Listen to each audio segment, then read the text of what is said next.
Hi, the Mudbrooker here. Today I'm going to be baking some pies, but I'm going to be doing it a little bit differently than most folks do. And I'm also going to show you a really cool trick for making pie crust. But first, the first and most important ingredient in any recipe is of course alcohol. So I'm going to pour myself a wee dram of bourbon and get this started. I'd like to thank my channel members and all of my subscribers. Thank you much for your support, and here's to you guys. Strangely enough, there's going to be alcohol involved in this process later, and there's actually a good reason for it. Now, a couple of years ago, I made a video where I used a cast iron cornbread skillet to make a bunch of little separate pies. Line the cavities here with pie crust, put your filling in, and cover it up, and away you go. And that worked out really slick. The cool thing about using something like this cornbread skillet is you can make several different kinds of pies all at the same time. Today, instead of the cornbread skillet, I'm going to use this.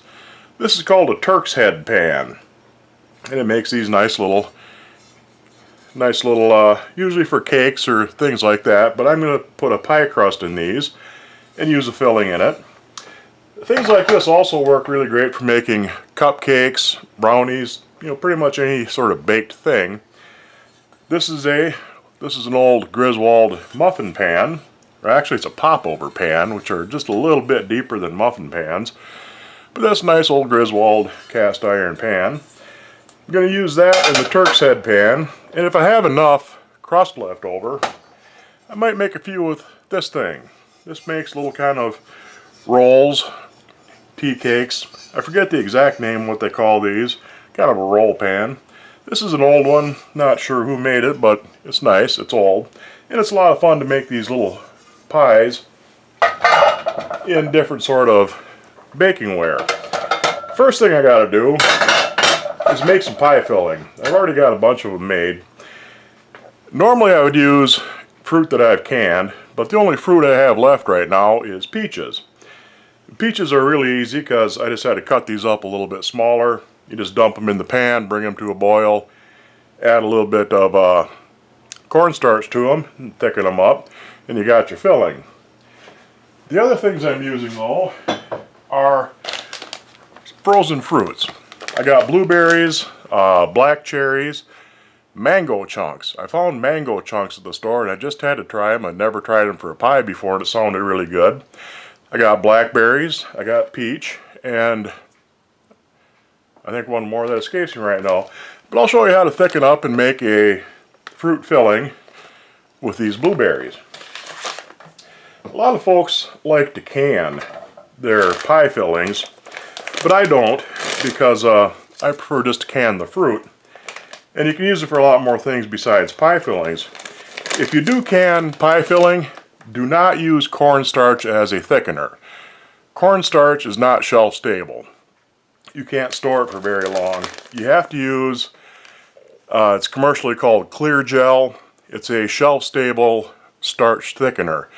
So if you do can up your own pie fillings, don't use cornstarch, or don't thicken them all, just can the fruit, and you can use it for a whole bunch of things besides just pie.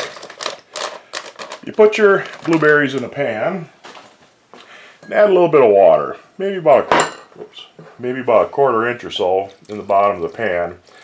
That's just to help them warm up faster and come to a boil quicker, and it also helps to keep your fruit from scorching on the bottom of the pan.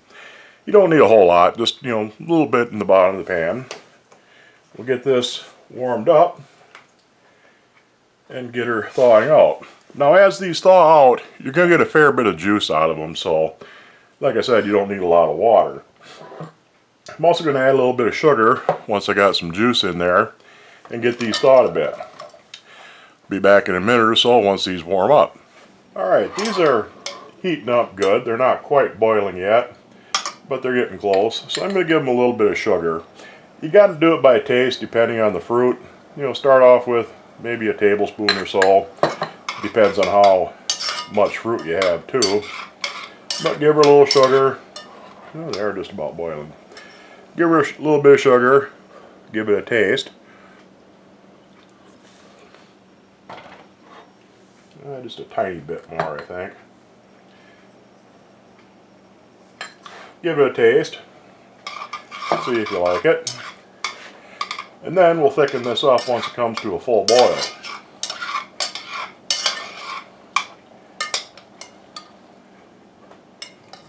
Juice there. And as you can see, a fair bit more juice came out of the berries. That's good. Now, I have a couple of tablespoons of cornstarch dissolved in some cold water. Probably won't use it all. Your fruit will vary depending on how much native pectin it has in it already.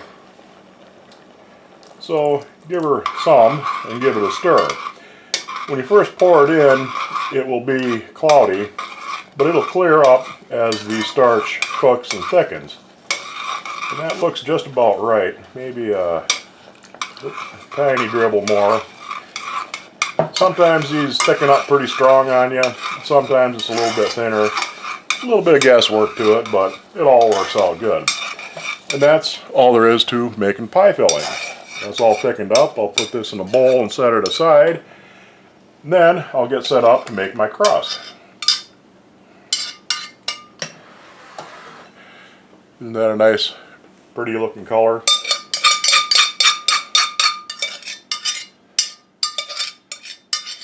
Pie crust can give you fits.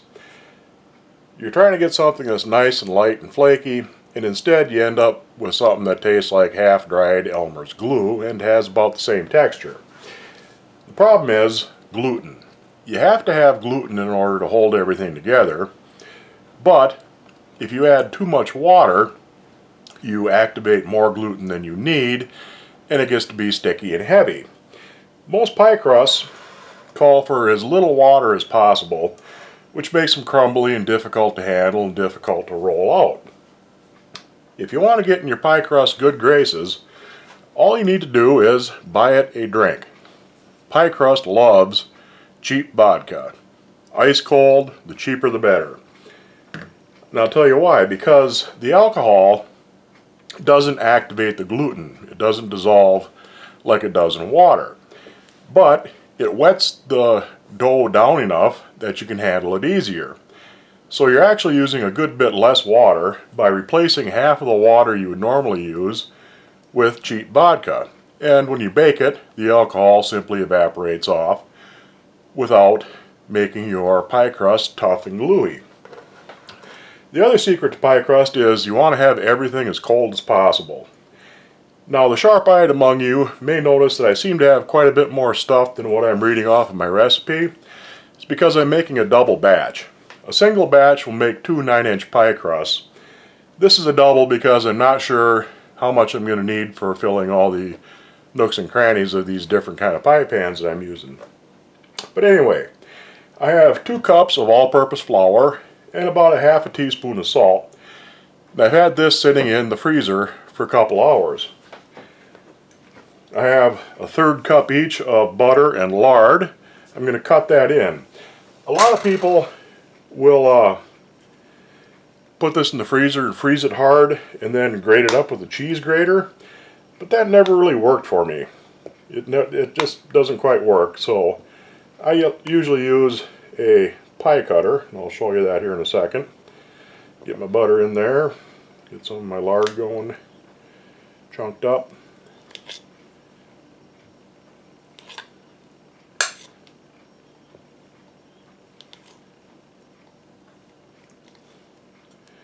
Chunk her up a little bit beforehand just to make things easier.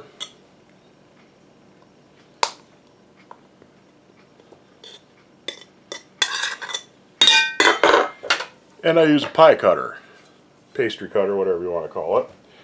And you just get in there and you chop that butter and lard up good, and you mix it into the flour.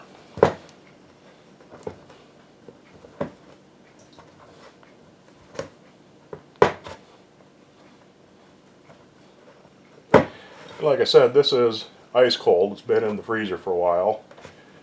in that bowl is nice and cold. Where'd my fork go? Whoops.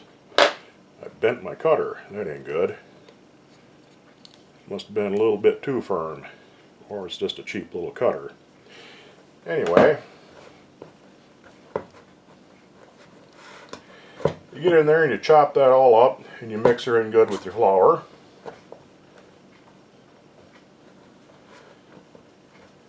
Yeah, this is definitely not a very good pastry cutter. You're going to have to get a different one of these days.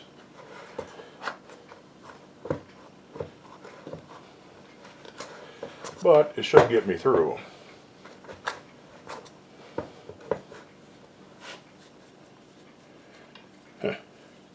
Equipment failure in the middle of a recipe, but it's still working. It's not cutting really good, but it is breaking it up. And you want to break these down into fine little bits.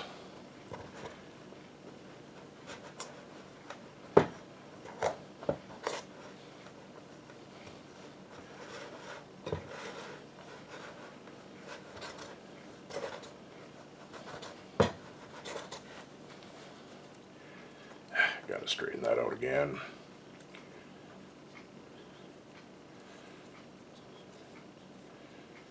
Sometimes baking just ain't easy.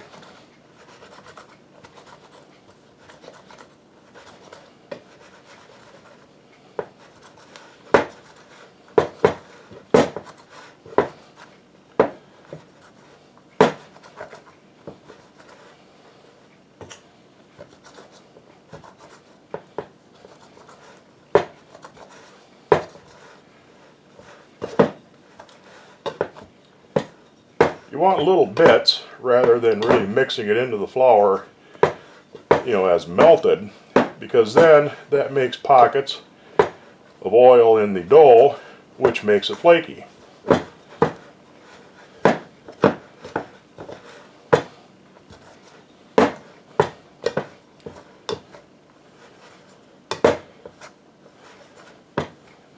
Alright, I think we're just about done cutting it. My butter might have been just a little bit too cold for this cheap little cutter.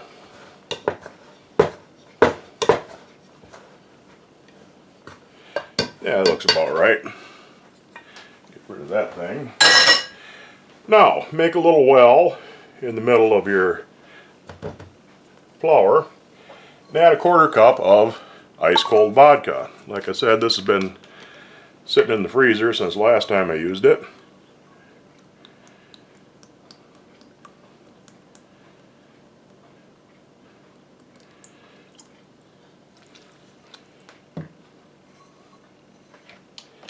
And we're going to add water to it.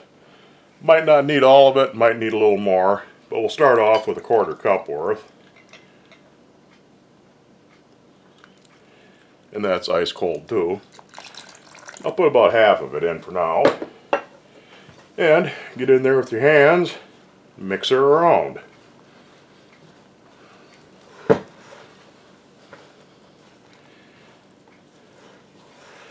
You do want to try and minimize this as much as you can.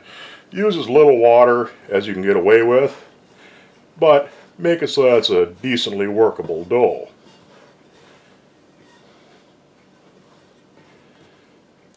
A little bit more water.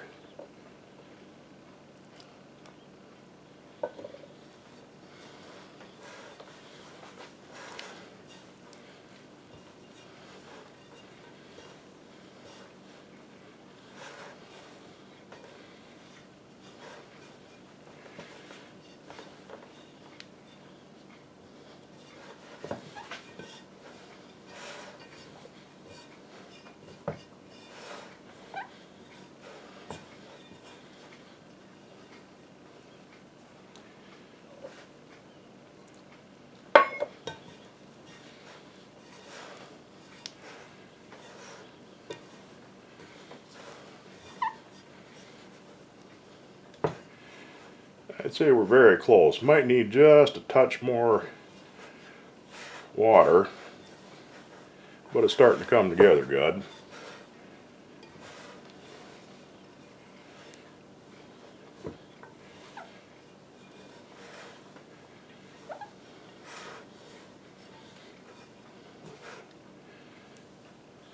Get the dough off my hands.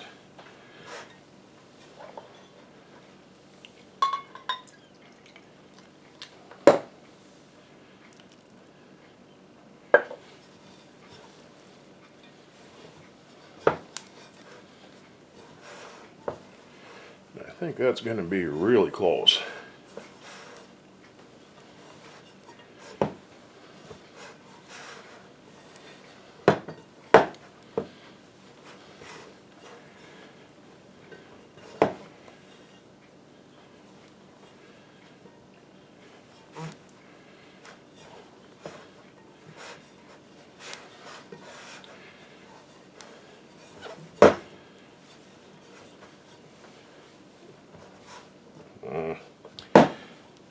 It needs just a tiny bit more moisture, but I'm going to give it just a tiny drop or two of vodka just to wet it down a little bit more. Yeah, that should do it.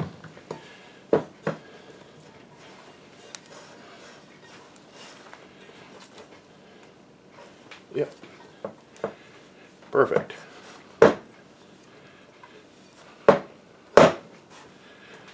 I want to work it just enough to make sure that it's worked all the way through and it's wetted all the way through. Roll it into a ball.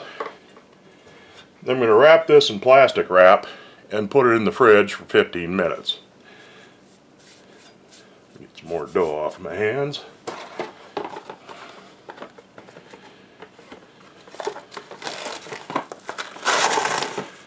Oops.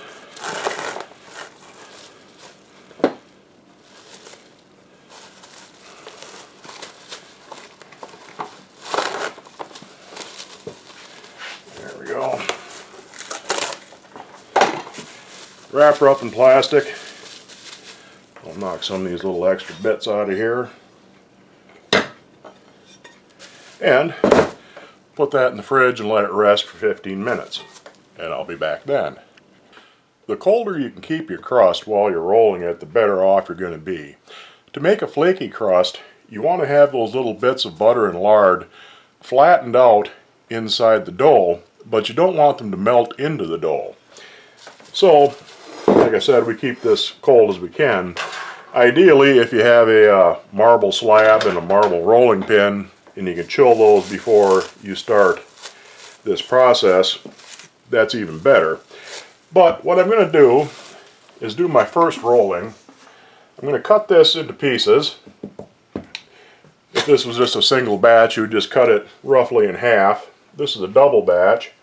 And I'm going to cut this into probably 8 pieces because I want to make a bunch of smaller pieces for the different size pans that I'm using. So I'll cut in half and then cut the halves into fourths. And hopefully you can see, let that focus a little bit. You can see them little chunks of butter and lard in there. You just want to flatten those out. That's what you're going for. I'm going to give these just kind of a rough roll, just flatten them out a little bit. And then I'm going to put them back in the fridge and let them rest another 15 minutes.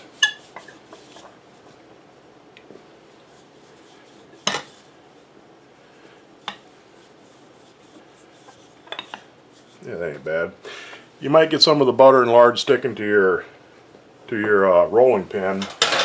I should have floured that a little bit first. Let me get some flour here. But anyway, I'll put these back in the bowl, separate the layers with plastic, and we'll get on with the rest of the making. Alright, I have a couple of my pieces of crust out. The rest are still waiting in the fridge. And we're ready to start rolling. I got my pan handy. I don't know if I'll need this right away. Set that aside. And we'll start rolling these out and start lining that Turk's head pan. Get some flour spread out. flour up my rolling pin a bit, and we'll start to rolling. Oh, before I do that, there you can really see the little bits of butter and whatnot in there.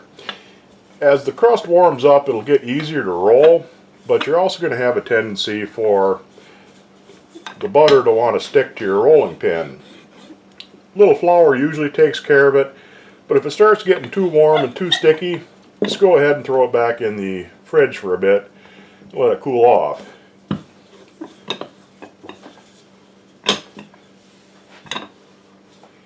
Oops. That's what I mean by the sticking. Like I said, a little bit's normal.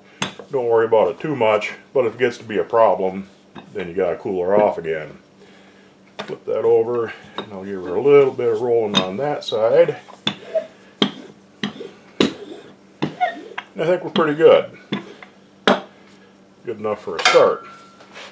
Now, I'm going to take this, pick it up careful, lay it over here, and see what I can do about getting her down into these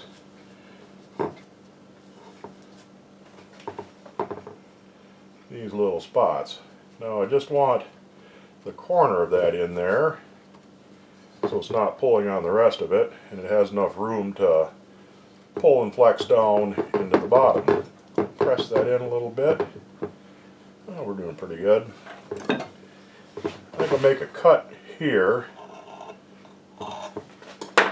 so that it's easier to get this one in.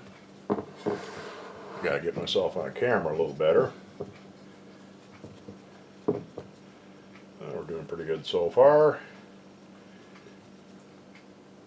And the nice thing about pie crust is you can always add a little bit more. Like right here I might need some. So I'll just trim off this little corner here and stick them on right there.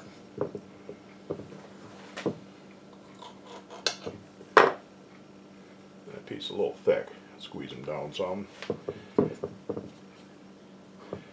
And I got this patted in there pretty good. Seems to have taken the shape of those fairly nice. I'll roll out a little bit more, get this one filled. Should have plenty enough to do my muffin pan too. We'll see where we get once we get that far. But there's a start of lining the pans. Once I get this one here full, I will start adding some fillings to it. Alright, I have my pan lined with crust. Now I'm going to add some fillings to it. I have 5 different ones. I've got the mango. I really want to try that. And we'll give that a good little gob of mango. These have been sitting in the fridge, so they kind of stiffened up a little bit. But that's okay, just give them a stir so that they go into your pan nice. I've got blackberry.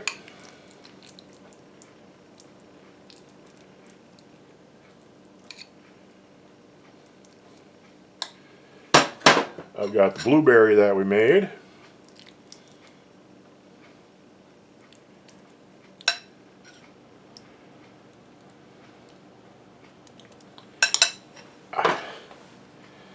I have peach. Made that from nice home canned peaches.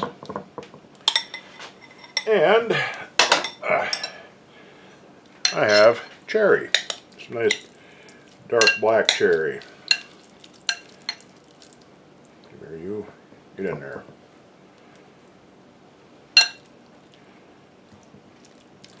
Now, I also have another little piece of crust sitting over here, and we're going to try and get these sealed up good. I'm going to cut between them to at least separate them. I'm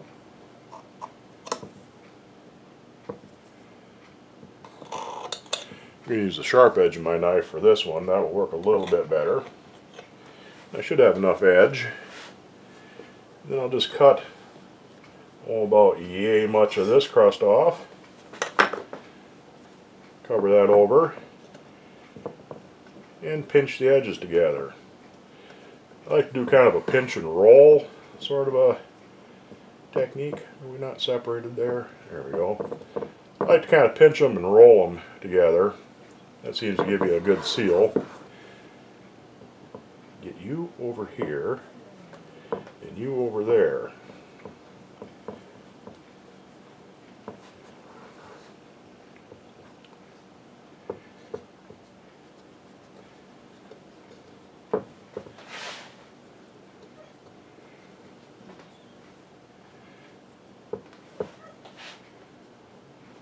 Kind of push them down a little bit. Going to have a big crusty edge on that one, but that's okay. I'll give it a little bit of a slit in the middle. Grab another piece of crust, and I'll repeat the process until I've got these all filled. And then I'll go do my my muffin pan off camera. But like I said, this is really neat because you can make a bunch of different flavors if you want to try something new, or if you just want a bunch of different flavors. I'll be back in a little bit before these are ready to go in the oven. Okay, this is what I got for pies from a double batch of crust. Got all 6 of these made, and I got, 7 of the 11 in this one made. I do have a little bit left over. It wasn't quite enough to finish that out, so I just cut what little bit I had left into pie crust cookies. Now, I'm going to give everything a little bit of an egg wash. Brush her with a beaten egg that's beaten with a little bit of water. It gives your pies a very nice shiny color. Got my oven heated up. I'll put these in and bake them for probably 45 minutes or so, half hour, kind of depends on, you'll see the filling bubbling up and you'll see the crust getting brown. But once I got everything egg washed, I'll give them a little sprinkling of cinnamon sugar, especially the pie crust cookies.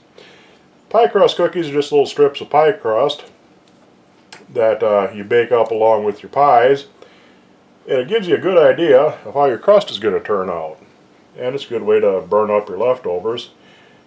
They don't take nearly as long as the pie does, so you got to keep kind of an eye on them because they brown up pretty fast, usually about 10-15 minutes or so at the most.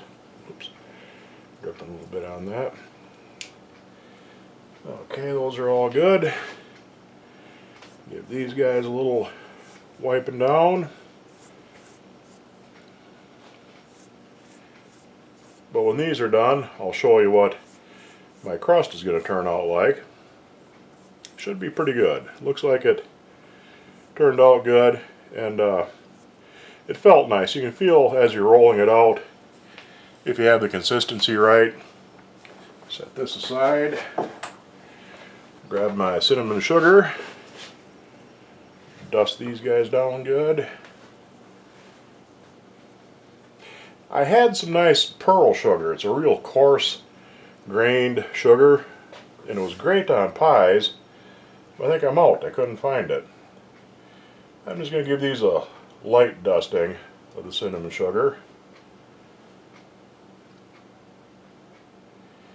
And get them popped in the oven. I'll be back when these come out. I'll be back when the crust cookies come out. And then we'll show you the pie once they're done. The pie's got about 20 minutes or so left.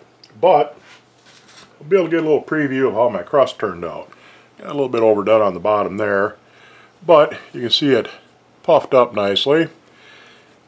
It's very tender. Got some nice flaky, get on camera there. It's very tender, got some nice flakiness to it. That's going to be a really, really good pie crust. You can see how it kind of, hopefully there you can see a little better. You can see how it kind of puffed up a little bit on the edge.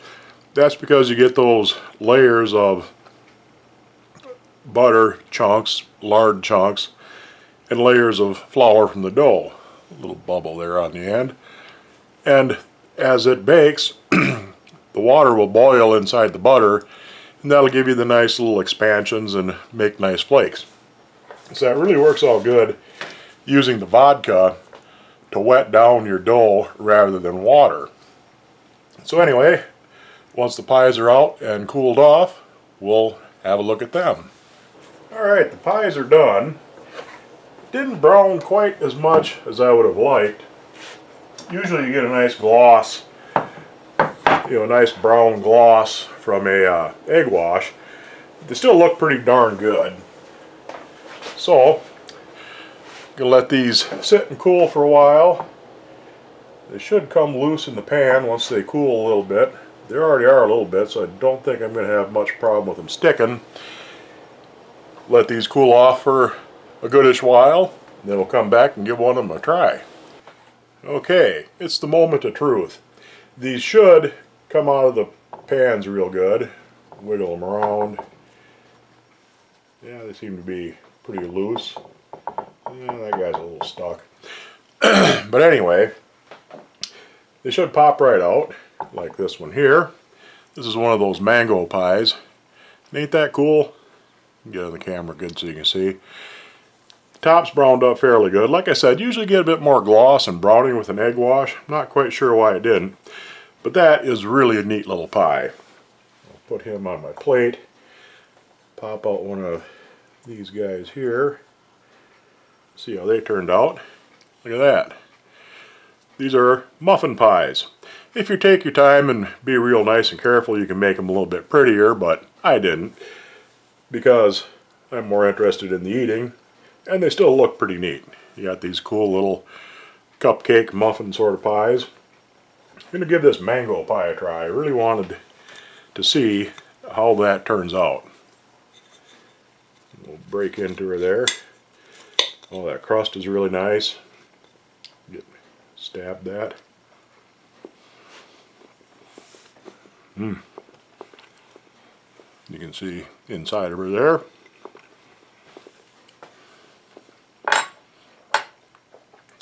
That is really good.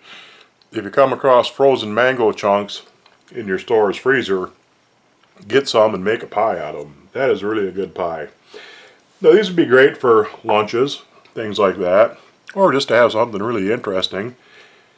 So you can make pies with a lot of different things other than a regular pie pan. Muffin tins. This is, like I said, this is a Turk's head pan. All sorts of things. And using vodka for your pie crust makes a huge difference. I really encourage you to give that a try. Replace about half of the water that you'd normally use with ice cold vodka. Keep everything good and cold, and you can make yourself a really beautiful pie crust out of it. I've been the Mud Brooker. I hope you enjoyed the video, and I'll see you next time.